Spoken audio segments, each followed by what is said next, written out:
Thanks for joining us for today's Spring Landscape and Turfgrass webinar series. We will have a big group of people joining us today, so I'm going to continue admitting participants as they join on. But we'll go ahead and get started. We're really pleased today to have Paul Pugliese joining us from Bartow County Cooperative Extension Service for his presentation on the effects of lawn herbicides on landscape trees and shrubs. Paul is just a frequent presenter at so many landscape events for many, many years now, and just does a great job explaining and helping and answering questions. This is being recorded, so you will have an opportunity later on to view this if you're interested or share it with your colleagues. I will ask you to please leave your microphones muted during the presentation. And if you would just enter any of your questions in the chat box, then at the end of the presentation, I'll ask Paul to answer your questions.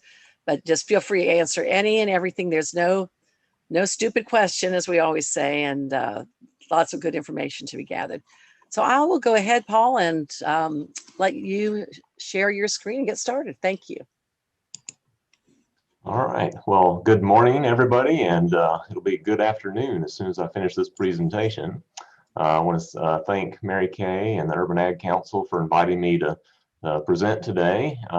This is a topic that I've been kind of on a warpath for several years now, trying to bring awareness to the industry about herbicides that we use every single day for weed management in our lawns. But there are potential consequences to using those herbicides in close proximity to trees and shrubs and other ornamentals in a landscape setting. And I think it's something that a lot of people don't realize how common of a problem it is and can be, and ways that we can kind of mitigate and avoid some of these issues in the future. I would point out that my contact information is here. If you ever want to reach out to me, I work for the University of Georgia. I'm a county extension agent in Bartow County. But I'll be glad to answer any questions, even if you're not in my county. I also have a blog site if you'd like to follow. You can go to that extension.uga.edu/Bartow. I have a lot of articles and videos and things that I've written over the years on a lot of different topics related to landscaping and gardening. We'd love to have you, follow that site. And maybe even subscribe. I don't post or blast you with a whole lot of email. Maybe once a month I'll post a few topics on there to keep it interesting. So with that, we'll get into the presentation here. Flip the slide. All right. So today we're going to talk a little bit about the auxin herbicide class very specifically. This is the most important class from a landscape weed management standpoint, especially for lawns. We're going to talk about what is the mode of action and how it works in plants. Then we're going to talk a little bit about how those herbicides, break down in the soil over time. We're going to talk about, reading labels that have this particular chemical class and how to interpret those labels for practical application. We're also going to look at a case study that I had to deal with as far as unfortunately a real world example of some problems that occurred with using these herbicides and how we dealt with that. And then we're going to have a sort of a wrap up discussion on who's to blame and how to protect your business and kind of a recap of integrated weed management strategies to avoid these problems in the future. So that's kind of an outline of our presentation today. So with that, we'll talk about the mode of action for the auxin chemical class specifically. Essentially, it acts as a plant growth regulator. And so a lot of times it's described as a synthetic auxin hormone, which, auxins are a type of hormone that naturally occur in plants. We actually use synthetic auxins for plant propagation. So if any of you have ever done, propagation in a greenhouse situation, a lot of times you'll take cuttings from a plant and dip in a rooting hormone. And more often than not, there's some sort of a auxin or synthetic auxin that mimics cell division in plants. And so, for plant propagation, that's a good thing. That's going to accelerate the rooting of those cuttings. The callus tissue will divide more quickly and allow you to take propagation cuttings more quickly and efficiently. So, when we talk about herbicides that mimic that hormone, Essentially what it does is it causes uncontrolled cell division and growth, which we see that even with cuttings and propagation. If you put a little too much hormone on the end of that cutting, it'll just sit there and it'll never grow. You'll get some callus development, but no roots will form. Sometimes it just sits there and keeps forming callus. So that's kind of an example of what we see with these herbicides. And another way of thinking about it is it literally kind of grows the plant to death. It just can't respond normally as far as growth is concerned. So when we look at these broadleaf herbicides in the auxin chemical class, they are selective herbicides, which means they'll kill a lot of broadleaf weeds that you'll have in a lawn situation, but it doesn't hurt the grass. So that's a good thing when we're using these in lawns and even pasture type situations. But unfortunately, these herbicides don't discriminate between a dandelion versus a tree or a shrub or any other broadleaf plant that's nearby. Again, it can potentially cause some damage to those types of plants as well. Again, these are commonly used in lawn applications as well as pasture and forage applications for livestock. These are very popular herbicides because of their low toxicity to animals and people. In fact, a lot of these herbicides are labeled for pastures and forages with no grazing restrictions. So you can literally spray it and allow the animals to continue to graze without any concerns. So that's a good thing. From a toxicity standpoint, these are herbicides that we use close to our homes and around children and that sort of thing. So, low toxicity is really important when we select different herbicides for these uses. The three main groups or classes of herbicides that we like to sort of talk about when we're referring to auxin chemicals. There's the phenoxy group, which includes very common chemicals like 2,4-D, MCPA, and MCPP. Those are Mecoprop is MCPP. Those are products that have been around for a very long time. In fact, 2,4-D was one of the very first herbicides discovered back in the early 1940s and is still in use today. The next group of herbicides that has this auxin response in plants is the benzoic acids. The most common one you'll see in the landscape industry is sold under the name dicamba. The carboxylic group, there's several different chemicals out there that are common in the industry, such as picloram, clopyrrolid, triclopyr, fluroxapyr, aminopyrrolid, and fluoropyroxafen. I know that's a mouthful as far as different chemicals, but if you look at any herbicide label, you'll probably see one of these or a combination of these all on the same label, especially for lawn applications. Realize that as you go down the list here, they get progressively stronger in a sense that they take longer to break down and degrade in the environment. So you get more of a residual effect with the carboxylic acids than you would with the phenoxy acids. And again, rarely are you going to find a lawn herbicide that's just going to be 2,4-D. You can find those on the market, but that's only going to give you a very small spectrum of weed control. When you start combining these like a 2,4-D dicamba mixture, which is more popular, you can pick up more weeds in that control spectrum. And so that's why you see these combined a lot of times in chemical formulations. So again, just to connect the dots here between the chemical names and the brands that you see. The middle column here are some of the more common brand names that you'll see in the turf and lawn industry. So Millennium Ultra, Three-Way, Triomec, Triplet. Those are some of the more popular herbicides you'll see out there. And again, a lot of these are combination products with the different auxin herbicides. Realize again that these are also labeled for pasture and forage or hayfield type situations. The exact same chemicals are used, they just have different brand names. And of course, if you pick up a product with one of these other brand names on it, it's going to have a whole different set of restrictions and things that you have to consider as far as application and timing and that sort of thing. There are a few examples of vegetable and fruit production products that are safe to use in those situations. But again, a lot of restrictions obviously around fruits and vegetables that you have to be concerned about. So let's talk about the fate of these herbicides in the soil specifically.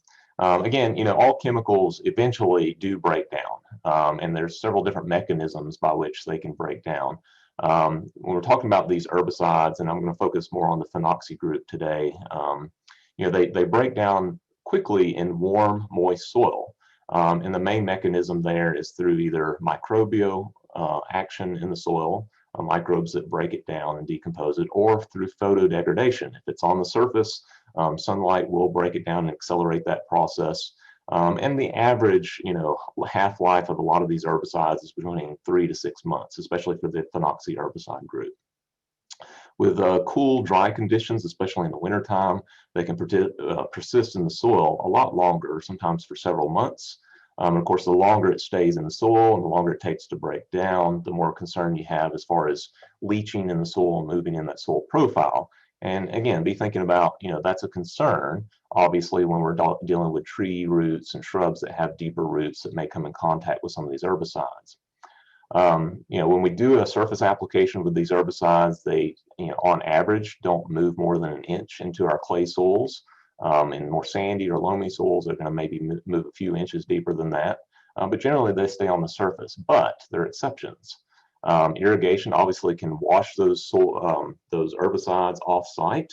So you may apply it to a lawn, but it can wash down into a drainage area and affect some trees and shrubs that were unintended.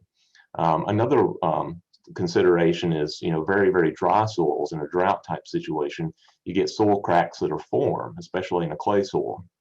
And so those herbicides can actually be washed down into those soil cracks by rain or irrigation when that comes along. So again, we do have sort of, an inch or so that we know that they move, but they can move a lot deeper in other situations as well. So, again, how do these move? Herbicides that contain these phenoxy chemicals for the landscape industry are usually sold in the amine salt form. And the reason why, amine salt is going to be less volatile, less likely to, drift and move off-site. So that's really important in a landscape situation and even a pasture situation where you're spraying close to trees and other plants that you don't want drift to affect. The other formulation that you'll see this sold under is the ester salt form for 2,4-D especially. Those are much, much more volatile and they have a lot more restrictions and generally not intended for landscape situations.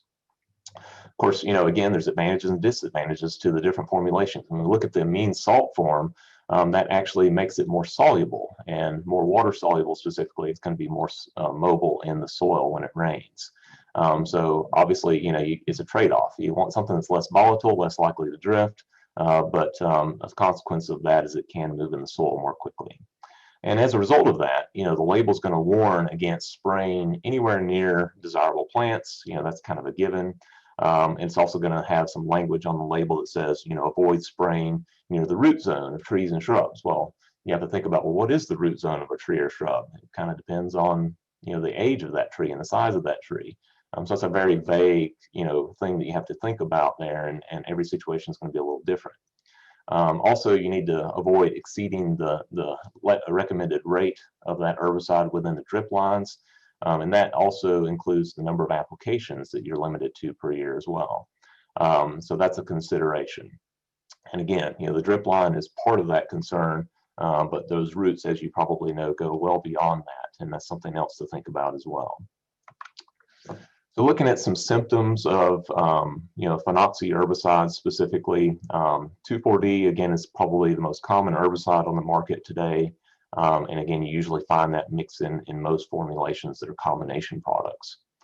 So if you were to spray 2,4-D and got a little bit of drift on some shrubs nearby accidentally, let's say, what would you see? So here are some symptoms that you would expect.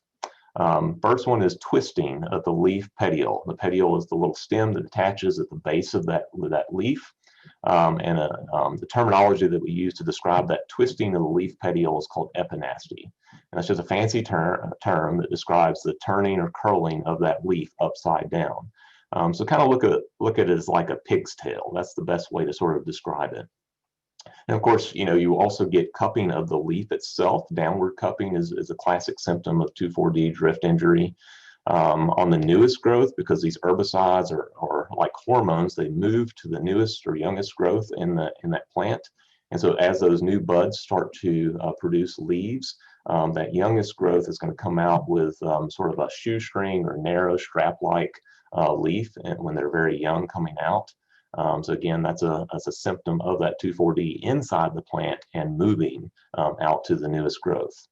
It's going to resemble sometimes injury from certain insects, and occasionally diseases and viruses and things like that could mimic the symptoms, but it's very, very distinct because the petiole, again, is not going to be twisted like a pig's tail if it's a bug or a disease that's doing that. Only an herbicide or a hormone can cause that kind of extreme twisting in that leaf petiole.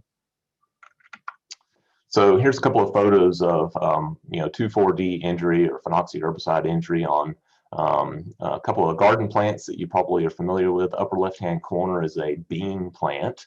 And so you can see the newest growth, those young leaves in the center of that picture there. The three in the center are starting to crinkle and cup downward. So that crinkling is obviously a symptom of rapid cell division in that plant. So you get a thickening of that leaf because of that rapid cell division. The leaf is distorted, and of course, it's sort of growing abnormally in a sense because of that herbicide injury. That could have been a drift symptom, and the reason why is the lower leaves on that plant do not appear to be affected. Just the upper leaves of drift may have just settled on the outermost leaves. And then on the lower right-hand corner, you're looking at a tomato plant. And so, tomatoes obviously should have much bigger, wider leaves than what you see in this picture. But if you look very closely, you can see how, the petiole of the leaf where it's attached to the stem is twisted just like a pig's tail. And of course, you get the strap-like growth of those leaves that are distorted and stunted. So that's a classic example of 2,4-D or phenoxy herbicide injury in tomatoes. And tomatoes are extremely sensitive to these herbicides. In fact, this is such a common problem that I can tell you, every summer, usually around May or early June, we start getting a lot of calls in county extension offices about tomatoes that look like this. And the reason why, believe it or not, is because people who are organic gardeners actually want to use manure, cow manure or horse manure in their garden, and they don't realize that pasture or that hay that's been fed to the horse or the cow was sprayed with an herbicide like 2,4-D, and it can actually pass through the animal and remain active in the manure sometimes for months after that animal has grazed. And so that's a very common problem and a very common mistake for a lot of first-time gardeners and especially, unfortunately, organic gardeners that want to try to avoid fertilizers and other things. So that's something that I probably get 3 or 4 of those samples every week in the county extension office in the summertime. So another close-up up there of the tomato plant. Again, just very, very abnormal curly growth, and those leaves are basically shutting down at that point. The plant's not going to get any better. That growth is going to limit, or that leaf curling is going to limit the growth of that plant. It can't normally take in any energy for photosynthesis, and eventually it's going to die as a result of that. So another thing that we see is herbicide injury on trees occasionally. And so again, this is there's 2 ways that we think about, it could be drift or it could be root uptake of these herbicides. And so we're going to focus today's presentation on root uptake in a lawn situation and trees that are in close proximity. So in this case, you think about root uptake, those herbicides are going to go to the newest growth first. And so, in the springtime, as those leaves are coming out, you're going to see more of the strapping, the leaf strapping type symptom, the curling of those leaves. And in some cases, like in the background on the left here, you'll see an enlarged leaf on the same branch. So 2 extreme examples on the same plant, enlargement and, leaf curling going on all at the same time. So that's just sort of a classic example of what, phenoxy herbicide injury might look like on an oak tree. And willow oaks, in this case, are especially sensitive to these herbicides for some reason. Another common herbicide formulation that you see combined with 2,4-D is the dicamba product. Again, the symptoms are going to be very similar with the leaf curling and twisting. But another symptom you might see on certain plants is where the veins sort of look like they're all lined up in a row. So that parallel leaf veination is another classic symptom of dicamba. Specifically in the lower right-hand corner here, you can see what was a grape leaf that was exposed to dicamba. You can see how those veins are kind of lined up. Almost looks like a ginkgo leaf, the way those veins kind of line up. And of course, the whole leaf is distorted as well. Another symptom is, a subtle symptom that you might notice is that the leaves may tend to, cup more upward rather than downward, like the 2,4-D. But again, it's still cupping and distortion of that leaf. You can also see more of a proliferation of the buds and short shoots that'll make sort of a witch's broom effect. Realize there are a lot of bugs and viruses and diseases that can cause witch's broom on plants. So that's one that you'd have to rule out, of course. Swelling of the shoots and just abnormal elongation of the leaves are other symptoms of dicamba injury. So again, this is an example of dicamba injury to a redbud tree. And so that upward curling of those leaves is a classic example of that. This particular picture is a drift injury. And again, redbuds in this case are extremely sensitive to 2,4-D and dicamba from drift. In fact, I have this happen in my backyard every single spring. My dad has a pasture right next to a cattle pasture right next to our house. And of course, he's spraying the pasture with 2,4-D and dicamba every year. And so we see a little bit of drift no matter how hard he tries. He tries to keep the boom nozzles low to the ground and go slow and don't spray on a windy day. But even still, you get a little bit of volatilization. It doesn't take a whole lot to start seeing this kind of injury on our redbud trees. And I always give them a hard time about it. But that little bit of drift is not enough to kill my trees. They seem to be able to tolerate it pretty well, and they grow out of it every year. So no long-term issues there. But aesthetically, especially in a landscape situation, that would not go over well with some homeowners. Trying to explain that. Of course, how many homeowners would actually connect the dots between your lawn herbicide application and this type of injury on a redbud tree? Probably not many, but realize that this is happening and it's something to be concerned about.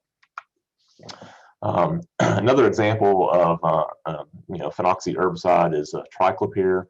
This is another formulation you'll see in a lot of lawn applications, but also in pasture situations.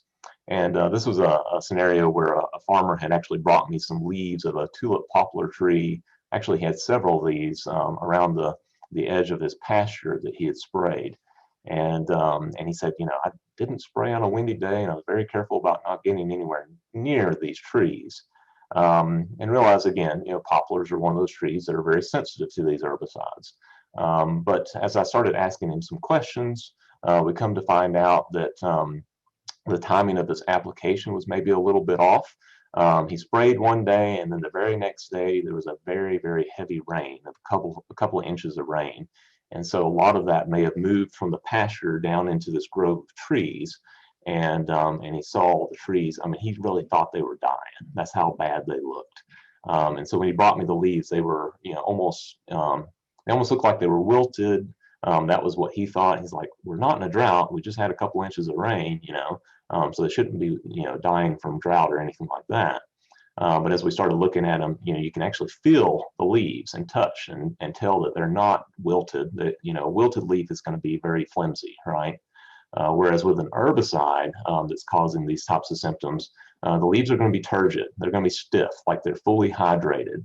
And so, this is a malformation of that leaf because of the herbicide. The leaf cupping, the downward cupping, the twisting of even the veins are twisted inside some of these leaves as well. So, again, classic herbicide injury. And once we realized the timing wasn't so great in his situation, we could explain how that happened. So, how do we diagnose herbicide injury? So this can be a challenge depending on the situation you're dealing with. There's a couple of different methods you can use. One would be, you could actually do a soil test for these herbicides. This is not a routine soil test that we do at our lab at the University of Georgia. We can test for this, but you have to request this and realize that it's not quick turnaround. A routine soil test for pH and fertility, we can turn around within a few days, right? But for this, it's going to take a couple of weeks to get the results back from our lab at the University of Georgia. It's also a little on the pricey side, $150 to do a soil test. So I have to, a lot of times coach my clients and say, well, how expensive or how many tomatoes do you think you're actually going to get out of your garden? Is it really worth doing the soil test? Because that's a lot of tomatoes for $150. And then, the other way to test, of course, is actually do a leaf tissue analysis. Again, it's going to take a little time to get the results back, and $150, that's not going to be appropriate for every situation. Okay, but we could do those tests if you absolutely needed to know, and you needed to find out what was happening to these plants. We can test for it. Of course, field diagnostics are not definitive, but can be very, very useful as far as herbicide injury. So, there's certain things you need to look for. One is the timing of that injury, or whenever it was first noticed, within a few days or even a week or two of the application of an herbicide. Realize that some trees are going to show effects more quickly than others. If it's a newly planted tree or shrub, those roots are not going to be as extensive and not into that lawn area. So you may have more of a delayed effect with new trees and shrubs. Older trees that have roots that go out further into that lawn, you may see more quicker symptoms. And so again, you can't necessarily, make a blanket statement as to how quickly are you going to see those symptoms on every single plant in the landscape. Also look at adjacent plants. Don't just look for one species. I'm looking for weeds on the edges of that lawn.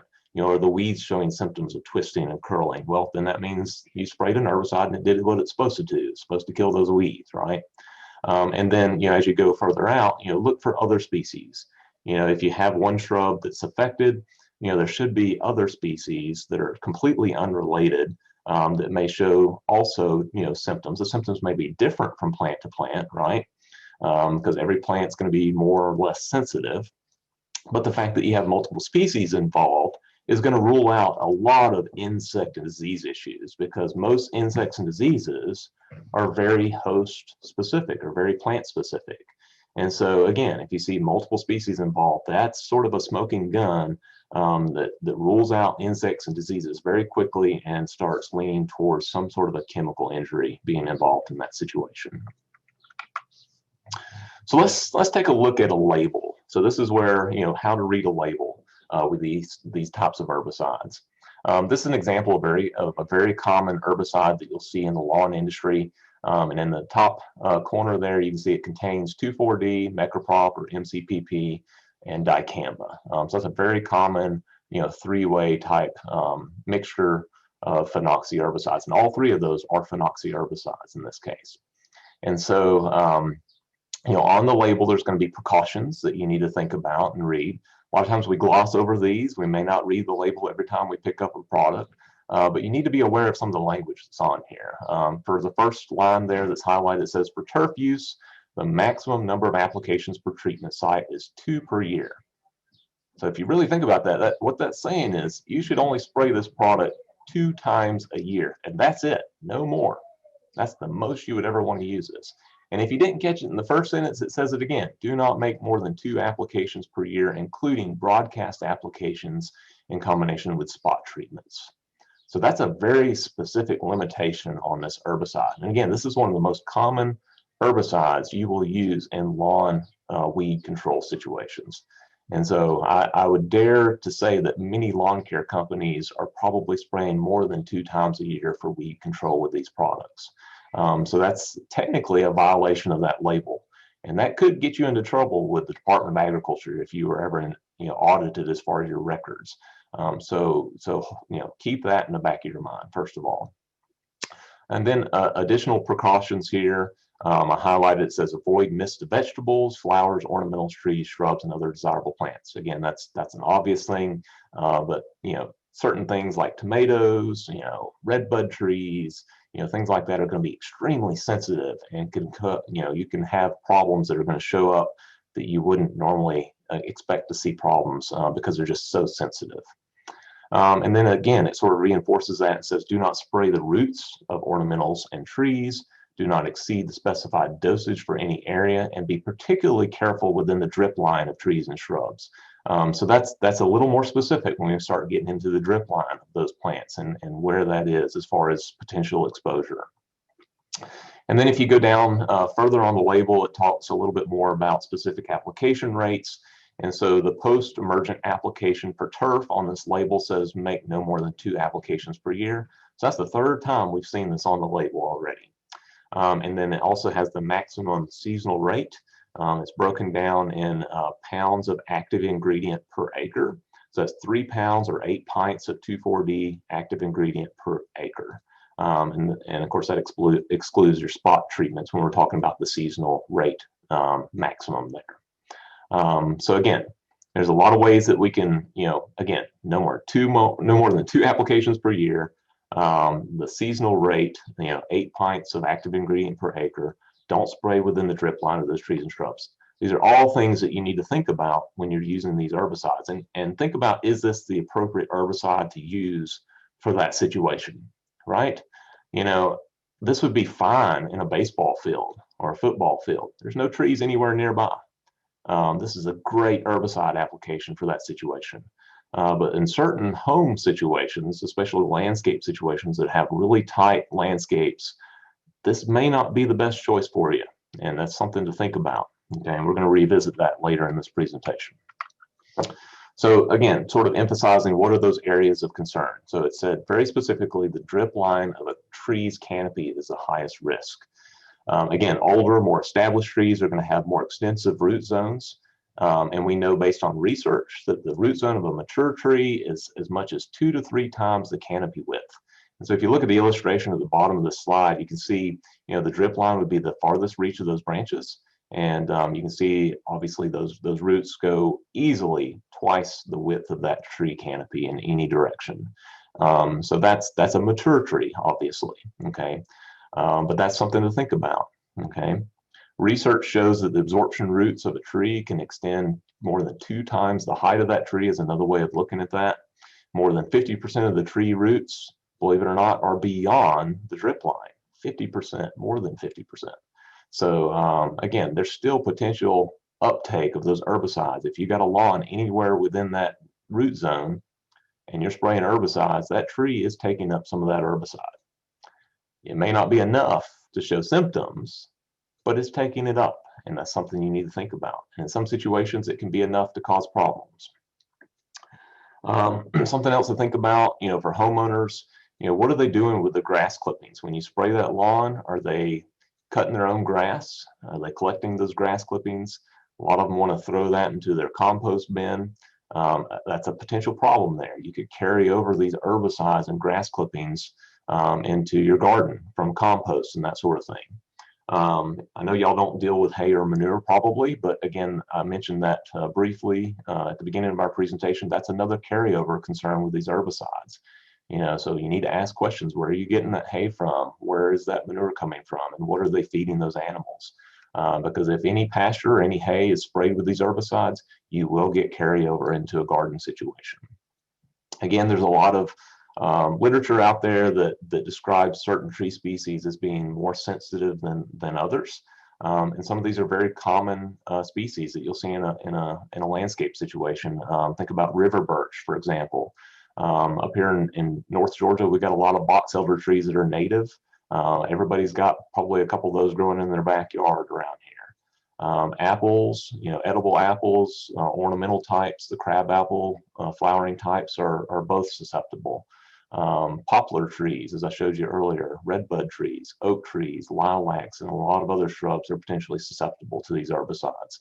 So that's a very short list, but some of the ones that are much more sensitive than the rest, and probably the first ones to see symptoms on in most situations. So let's talk about a case study that I had to deal with several years back. I was called out to a homeowners association to take a look at some trees that they thought were dying. They really weren't sure what was going on. In fact, they had no clue that herbicides might even be involved in this situation.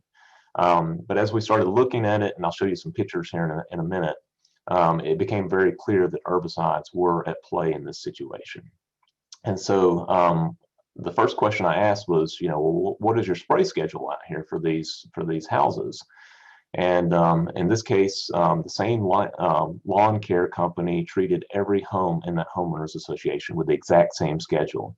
So it was very easy to take a look at those records and kind of see what was going on there. So this is a spray schedule that they produced. They just gave me a snapshot of about 6 months worth of spray applications.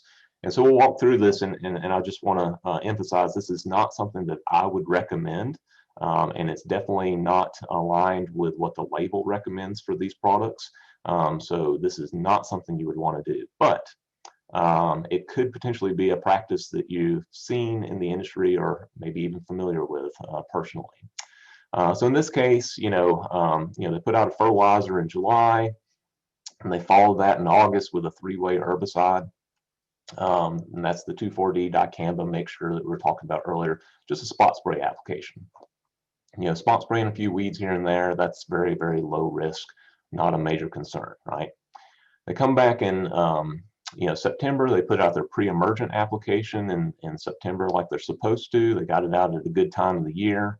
So that hopefully will avoid a lot of weed problems, right? But coming back at the end of September, they did a cleanup application with the 3-way herbicide and did a broadcast application at 40 ounces per acre. So that's fine. That's within the labeled rate, not a problem there. And then on October, for whatever reason, they came out a month later and did another broadcast application. So maybe they were getting some calls from the HOA saying, hey, we got a lot of weeds popping up out here. You need to do something about this. And so a lawn company is kind of at the mercy of keeping their clients happy. And so then maybe they did another follow-up application. And that makes me, wonder, what happened here? Was there a problem with the pre-emergent? Did it not get watered in properly? Something may have gone wrong with that pre-emergent application to keep having so many weeds popping up a month later, okay? And then, in February, they do another broadcast application, and in April, here again, another broadcast application. So that's, 4 broadcast applications within just, a few months apart of each other, okay? So that's a lot of herbicide going out in a very short time span. And again, this is just a snapshot. This doesn't show you the entire calendar year. So I question whether or not this was a practice that occurred the prior spring and continues throughout the year as well. So let's do the math just on this one little snapshot here. 40 ounces for each of those broadcast applications. That's equivalent to 2.5 pints of herbicide. And so let's multiply that times 4 applications. 2.5 times 4 apps is 10 pints total. And again, that's in a 7-month time span. 10 pints of herbicide were applied. And there are also some spot treatments that were done. So what is 10 pints when we talk about active ingredient? So you have to multiply that out. 10 pints is the equivalent of 1.25 gallons of product. And you multiply the active ingredient in that formulation. So according to the label, it's 2.38 pounds of active ingredient per gallon. So you multiply that by 1.25 gallons and you get 3 pounds of active ingredient per acre. So that's the amount that they actually applied during that 7-month time span. If you go back to that label that we looked at earlier, it said at the bottom there, maximum seasonal rate is 3 pounds of active ingredient per acre. So they were within the labeled rate for that 7-month time span. Again, I don't know what was applied prior to July and if these treatments were ongoing as well. So they quickly could have exceeded that rate, as you can see. The other thing to point out here again is, again, the labels emphasizes no more than 2 applications per year. So even though they were within the labeled seasonal rate, they exceeded the maximum application. So that's kind of a gray area, and that's something that you might want to have a conversation with the Department of Ag and just see, as long as you stay within the labeled rate, does that really matter as far as the number of applications per year? But again, the more you put it out there, the more you have to, keep up, or keep track of, the total active ingredient you've applied during that season. And, what is the season? It's kind of vague. Is that just 4 or 5 months, or is that the entire year? So that's, again, something that I would want to look into and get more answers from either the chemical company, because they're the ones that write these labels. Make sure you're interpreting that properly. So looking at that site that I was called out to take a look at, and you just saw the spray schedule that we just talked about. These were pictures that I took in May, so early springtime. Trees are leafing out, April and early May. And this is a new home site. Homes are less than 5 years in this homeowners association. And so when you walk up on this site, the first thing you notice is you got some trees that are partially leafed out in the foreground. We've got some that are fully leafed out on both sides of the road. And then we got some trees that are struggling to leaf out at all, okay? And these are all willow oaks, all the same species here in this case. So, we start wondering, well, is there a disease or an insect going on since it's all the same species? That was the thing that they brought me out here to take a look at, okay? So as we walk around this site and start looking a little bit closer, you notice that the trees that appear to be, somewhat dormant still actually are starting to leaf out. Just a few leaves here in the upper canopy, but it's very random, very sparse. It's not consistent. It's not uniform as far as that leaf growth. And as you look closer at some of those branches, you see that leaf curling, that leaf scrapping, like a pig's tail, like we were talking about earlier. So that's the first thing that started to get my attention. And again, I was looking at these leaves. They're brand new spring leaves, so they shouldn't have a whole lot of disease that early in the spring. A lot of leaf spot diseases and other issues take most of the summer by fall before they really start causing damage on a willow oak. So we were able to rule out insects and diseases very quickly in this situation. And again, noticing the abnormal, enlarged leaves on the left and the leaf scrapping on the right, and it seems to be affecting the newest growth, which again, that newest growth is where those herbicides are going to move to. These are some systemic products that are going to move towards the growing tips of those plants. And so that's where you're going to see the first symptoms. As we continue to walk around the landscape, again, every tree is trying to leaf out, and every tree is in different stages of leafing out. And so that, makes me wonder that, if these trees have only been in the ground for 4 or 5 years, some of them may have more established root systems, and maybe out in the lawn a little bit further than others, right? Some may have taken up more herbicide than others, depending on the slope and where the water moves and that sort of thing. The other thing to notice too is we started seeing other trees like crepe myrtles here in the foreground that were struggling to leaf out as well. And you can see that this crepe myrtle was pruned very heavily this spring, but that shouldn't have been a limitation necessarily. It should also be leafing out at this point. I have crepe myrtles in my yard that tried to leaf out the end of March this year, and then we had a frost and they got burned really bad this year. But they should still be leafing out. You should see symptoms of that. Or signs of leafing out. But if you look down at the base, you can see that there's some suckers that are trying to grow out from the base of the tree. And if you look close at those suckers, there's a little bit of abnormal leaf growth going on in those suckers. So that makes me wonder if there's some root absorption occurring with this crepe myrtle in the same situation with those herbicides. A little bit closer, on some of the crepe myrtles that were starting to leaf out, you notice that you get some bud proliferation, or that witch's broom effect, more leaves and buds than what normally should be coming out at each of these growing points. You also look a little bit closer and you see some curling on these leaves. And again, this is May. These are crepe myrtles that should be fully leafed out, and we got some enlarged leaves and abnormally small leaves all on the same branches here.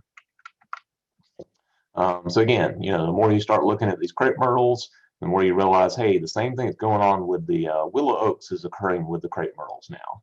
So we can pretty much rule out insects and diseases at that point, because we're talking about 2 totally different species that would not have the same insect and disease issues. So there's got to be a common thread, and the only common thread here is potentially the herbicide injury. And as we look around the landscape, you can tell that they did a good job with their weed treatments. There's no weeds in the lawns. It is completely spotless. And if you look over to the edges of the lawns, you start noticing some other problems with shrubs and things that are nearby. In this case, this is a needlepoint holly that's starting to show some leaf curling and leaf scrapping.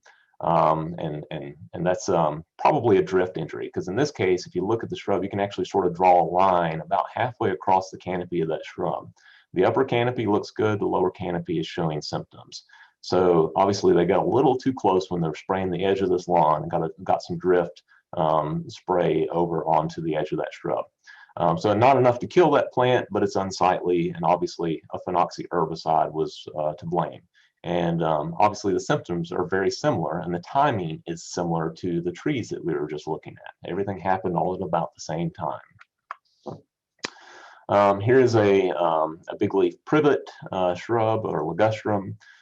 Again, we're seeing some leaf curling, downward cupping more so on these leaves, all in the same landscape, close proximity to the lawn application, as you can see here. One thing I'd point out on this too, there's some brown or dark black leaves on the tips here. That looks a lot like cold injury or frost injury to me. So maybe there were some leaves that were hanging on from frost injury a month earlier. We're seeing a lot of that this year from the frost damage. We may see some more this week because Wednesday there's a chance we might see a frost up in the north part of Georgia here. And those trees, especially crepe myrtles, have already leafed out, and unfortunately they may get burned again.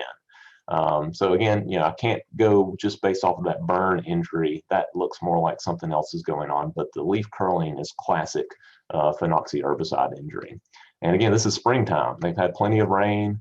This is not drought stress. This is not leaf curling from drought stress. That's what a extreme drought would do to a privet in the middle of August maybe, but not in May. And then here are some Lyciums, anise that are planted along a sidewalk. And what's interesting here is the side that's showing symptoms here is next to a brick paver drainage easement here. So my question is, why are they spraying the bricks in the sidewalk with an herbicide? First of all, maybe they were cleaning up some weeds that were coming up through the cracks. But obviously they got a little too close and caused some more drift injury. This one's, you get more of the spaghetti, I call it spaghetti, where the just kind of hangs down and curls. Really interesting pattern. Again, these are all, each plant's going to have a little bit of a different reaction to that herbicide injury, but the timing is the same. It all happened at the same time and in close proximity to that lawn. You can see the willow oaks and the crepe myrtles in the background here, all showing similar symptoms.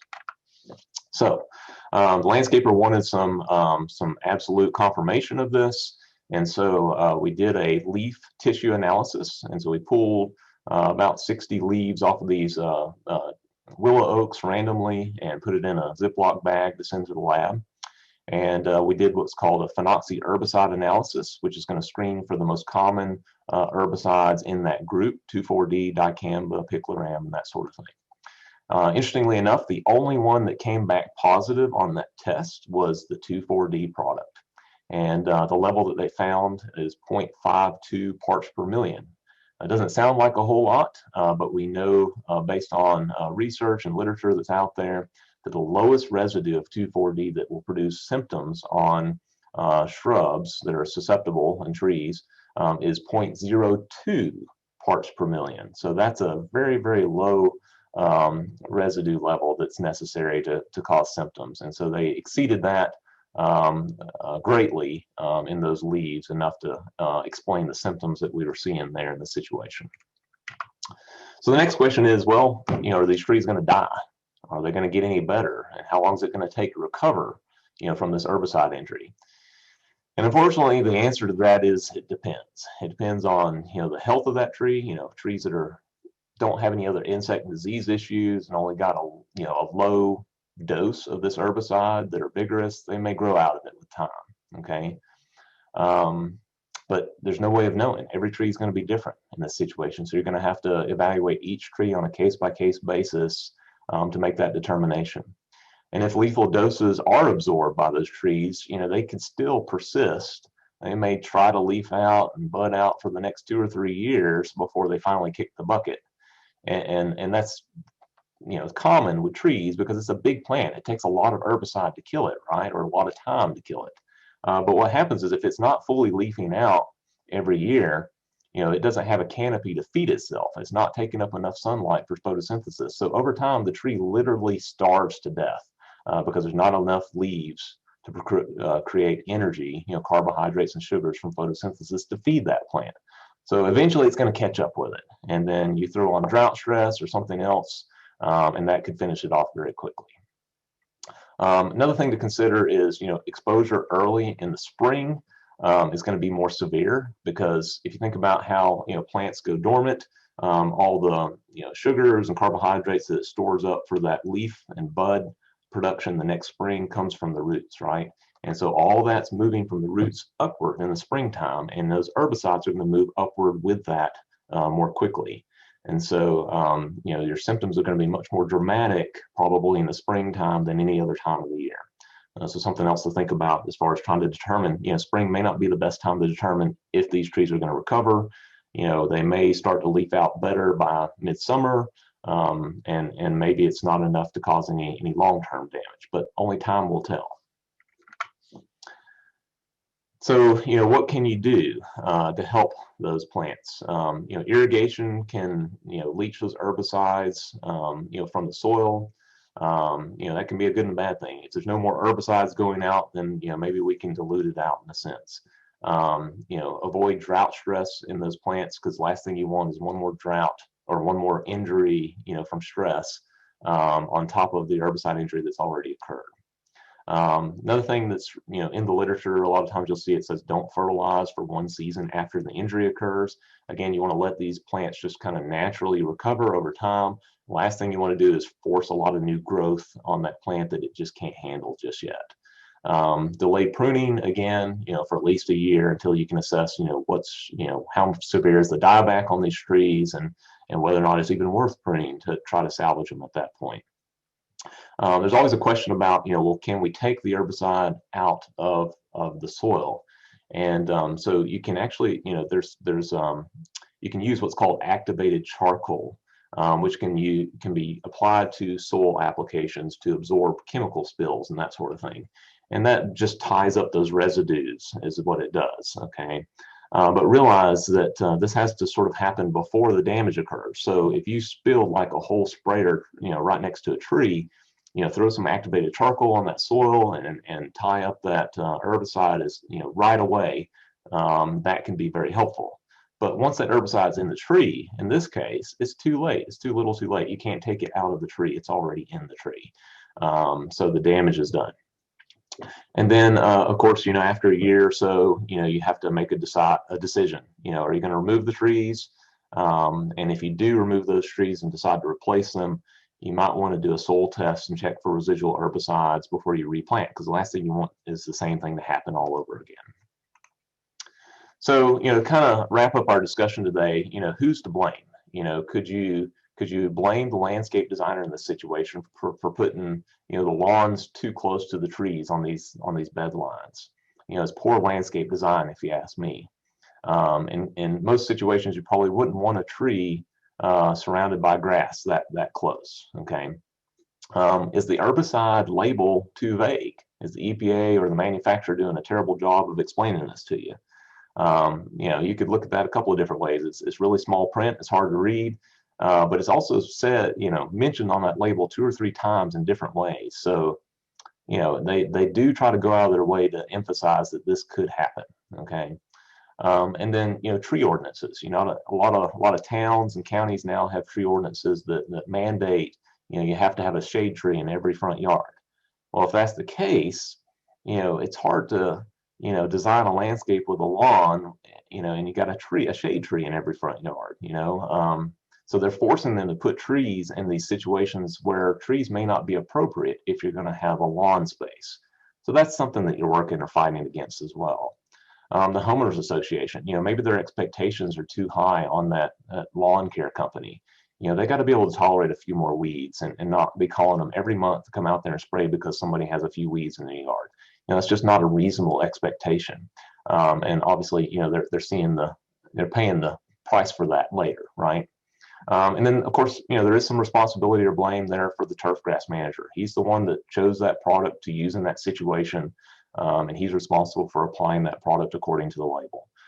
So, again, I think we could point fingers at just about every single person in this situation. And it's all these things that kind of all stacked up against you. So again, look at this landscape. Is a willow oak really appropriate for these front yards? Really and truly, these trees are going to get, they could get 60 feet tall and 30, 40 feet wide. So be growing in the front door and the windows of all these houses in about 30 years. So maybe that's not the most appropriate tree for that situation. And then again, look at the lawn. Look at how close it is to those trees. As those trees grow, you should be expanding that mulch island out to protect the root zone. It barely covers the drip line of that tree, which is the highest area of concern. But that's only for the first few years. We know, again, those roots are going to go at least twice the width of that canopy as that tree ages. So it's hard to keep a well-manicured lawn that close to a tree and be able to use these types of herbicides. So a couple of tips to kind of wrap it up to avoid problems for you if you're in this business. First of all, drift is always a concern with any application. You never want to apply any broadleaf herbicides during a hot, windy, day. Drift and volatilization is still an issue, right? It's probably the least of your concerns, but when it comes to root uptake, that's something else we have to worry about. So avoid spraying near mulch trees and shrubs, and make sure that mulch island is protecting the root zone of those trees and shrubs appropriately. That to me is a bigger concern in some ways, and one that can catch up with you if you're not careful. It's easy to not spray on a hot, windy day, but keeping those mulch islands big enough to protect those tree roots is a little bit harder to convince your homeowners to do that. Don't spray before a heavy rainfall, because you don't want those herbicides to move unintended. Don't exceed the labeled rate or the application frequency. Again, no more than 2 applications per year for a lot of these products. So make sure you're following that very, very closely on the label. Something else to consider is to rotate your chemical classes so you're not as dependent on these auxin or phenoxy herbicides for every single weed control that you do out there. From a resistance standpoint, that's a good thing to rotate modes of action, but also a way to avoid potential damage to trees and shrubs, because you're not putting the same chemical out there over and over and over that may build up in these trees and concentrate over time. It is sort of cumulative in that sense. And then, make sure that that herbicide is appropriate for that site use. Maybe these phenoxy herbicides are not good for these really small lots. It'd be fine for a baseball field, but not for these house lots that are just, postage stamps. And then avoid broadcast spraying in the springtime, especially when those trees are moving everything up to the new growth and the leaves. There's a lot more potential there for damage that can occur in the springtime. As far as knowing what is the mode of action of different herbicides, if you look on the label now at the bottom, you can see here there's an example of what a group herbicide or classification is based on their mode of action. And so you'll see a little box and it'll tell you with a number what mode of action group it's listed as. There's a lot of different herbicides on the market today. Unfortunately, there's not as many options available to the landscape industry, but be aware that the group 4 herbicide is these auxin herbicides or synthetic products. It used to be labeled as the group O, so if you got some old 2,4-D laying around, you might see an O designation on there that's been replaced by the 4 now on newer labels. Again, it's easy to pick a different mode of action. You just pick a different number. It's that simple to avoid spraying the same herbicide over and over and over. Realize, here are some of the more common broadleaf herbicides that are labeled for turf grass. All the ones that are highlighted in yellow here are all phenoxy, auxin type herbicides with the exact same mode of action, group number 4. So there's only a few here that end in sulfuron and sulfentrazone and trifloxysulfuron. Those are the few that those are specific herbicides for certain situations. Those might be appropriate that are outside of that mode of action. And then also realize that just because it's a different brand name does not mean it's a different mode of action. In fact, a lot of these products are all in the group 4 mode of action, and they're just combinations of different products. 2,4-D is in just about every single one of these. So these combination products are not necessarily a way to avoid this problem or to try a different mode of action. For more information, check out our georgiaturf.com website. We have the Georgia Turfgrass Pest Control Handbook that's been updated. It's in a downloadable PDF form. And this has all the herbicides listed in there for turfgrass applications. It lists the mode of action of each of those herbicides and the rate recommendations on those. So it's a nice quick reference. If you're having problematic weeds show up in a lawn that aren't responding to your herbicides, don't keep spraying it with the same thing, okay? You may want to switch to a different product. And so this book actually lists, it has an efficacy chart of all the common weeds that you'll see in a lawn. So you need to be able to identify those weeds. And then you can look up and see, well, which is the best herbicide to kill that particular weed issue? And that'll avoid maybe some of these problems where you're putting out the same product over and over, and maybe you're getting resistance out there, and that's why it's not responding. And spraying more or more often is not going to fix that problem. And then again, just remember integrated weed management. Don't rely just on broadleaf herbicides to do all the work. You need to think about your pre-emergent applications being put out on time, make sure they're watered in appropriately at the right rate, and then rotate those pre-emergents too. Maybe you're getting resistance to your pre-emergent application because you're using the same product there over and over and over. So pick a different mode of action to avoid those resistant weeds with your pre-emergents. And identify those weeds and spray more selectively or spot spray if needed.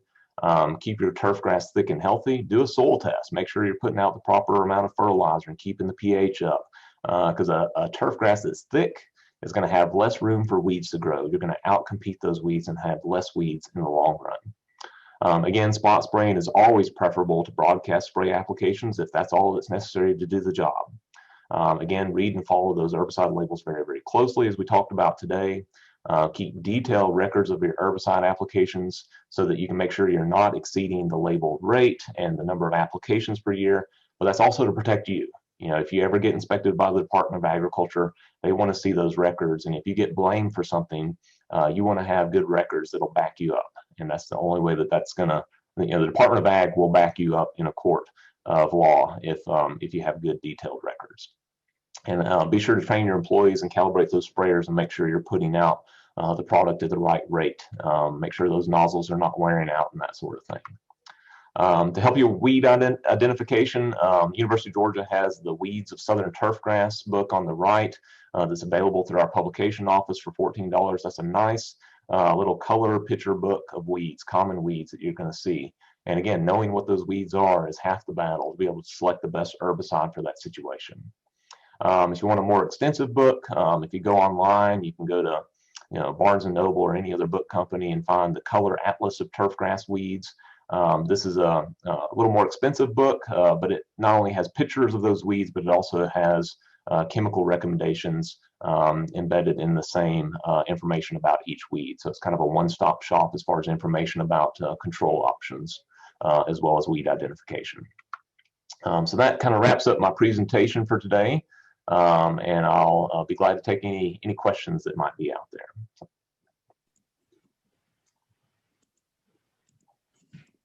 Paul, thank you.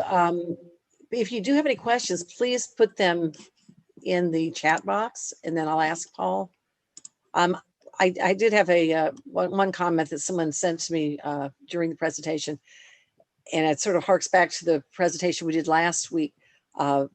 This person's neighbor has 25-year-old boxwoods that he is convinced that the lawn care people next door, the drift is killing the boxwoods. I mean, how do you identify the difference, Paul? So there's a lot of things that can go wrong with boxwoods, right? Of course, the first thing that jumps in my mind right now is the boxwood blight that's going around Metro Atlanta. That can kill a boxwood overnight. And so I'd want to rule out, some disease issues there. Again, if there's herbicide injury, something else is going to be affected besides just the boxwoods. So make sure you rule out and look around and see if there's anything else that's affected, because that's pretty much a smoking gun. You can always do a test or sample if you want reassurance that it's not herbicide injury. So there's a process there. Consider all those things to advise that client appropriately. So. Sure. A couple more questions. Metsulfurin. Have you seen issues with oak trees due to using metsulfurin on the lawn? I have not personally seen that. It's possible with any of these herbicides. You can overdo it over time. So I'd say it's something that could show up, but it's not one that I've had any experience with personally. No. Okay. Triclopyr translocation from undesired bamboo shoots to a desired grove. Yeah, so triclopyr is a systemic herbicide, just like these other phenoxy group products. And so, yeah, if you're doing a treatment on bamboo, for control, that's a great herbicide for bamboo control, right? Glyphosate is another one. But yeah, it could translocate because those runners on the bamboo can run for 20, 30 feet in any direction. And so theoretically, it could move down those runners and affect the same bamboo grove in somebody's next door yard. So you got to be careful, if you're going to do bamboo control. You need to make sure that the neighbor's on board with that and understand there may be some side effects to that treatment that's in the neighbor's yard. At the end of the day, what's in your yard, you have control over, in a sense, but there's always legal ramifications and liability involved with those unintended consequences. So just, I would, before I did something like that, I would want to make sure that all the neighbors are on board and they're good with that treatment. You could theoretically trench it, right along the border of that property and, put in a barrier. That's one way to contain that bamboo permanently. You'd have to go about 3 feet deep with a root barrier. It could be a piece of metal or flashing or something like that as a permanent barrier. And then that would also avoid any herbicide carryover too on the side that's being treated. So. One more question. Are there any noticeable mobility differences between liquid and granular 2,4-D formulations? No, it's the same chemical at the end of the day. 2,4-D is going to move and react in the environment and in those plants the same, regardless of the formulation that's put out. Again, the only subtle difference there would be between like ester versus the amine salt formulations that we talked about earlier. But again, they're still going to provide or create the same potential issues with root uptake, even in a granular form. Yes. Okay, that's the last question. I'm glad you mentioned the turfgrass pest control recommendations book that UGA produces and the Georgia Urban Ag Council publishes for you. We do that every so often, every couple of years. You can download the 111-page book from georgiaturf.com. But if you want a print copy, you can also order it from us. Just contact me at office@georgiauac.com. They're $10 per copy. It's a great reference to carry with you in your truck. And if you want multiple copies, we can give you a discount on those as well. I hope you'll join us next week. We have 4 or 5 more of these in the series. Just great information for all of our landscape professionals. I want to thank all the people on the call today. We had about 36 people sign up, including 12 turfgrass professionals from the Augusta National Golf Club who are watching this together and getting credit. So it's great to have a good group. Thank you to our members who are here. If you're not a member, I hope you'd consider joining the Georgia Urban Ag Council.